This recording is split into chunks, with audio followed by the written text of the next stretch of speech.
আজি এটি গল্প লৈ আহিছোঁ।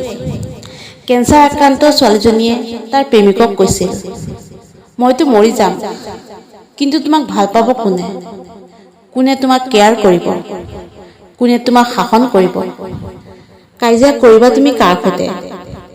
কাৰ গান শুনি তুমি শুই পৰিবা?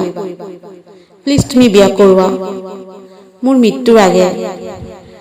তোমাক অন্তত চাব খোজো, তুমি ভালে থাকানে মই নাথাকিলেও। ল'ৰাটোৱে কয়, তোমাৰ একো নহয়, তোমাক এৰি মই কাৰো নহওঁ, মই যে তোমাকে ভাল পাওঁ। তোমাৰ একো নহয়, ভগৱানে নকৰে। ছোৱালীজনীয়ে চকুলো বৈ আহে। তাই ভাবে এই ভালপোৱা এদিন এৰিবই লাগিব। তাই জানে যে পৃথিৱীত আজি ভগৱানো অসহায় তাইৰ বাবে। তাই নিৰুপায়। তাই ল'ৰাজনক কয়, মোৰ অন্ধকাৰ খুব ভয় লাগে, অথচ কেইদিনমানৰ পিছত চিৰস্থায়ী অন্ধকাৰত থাকিব লাগিব।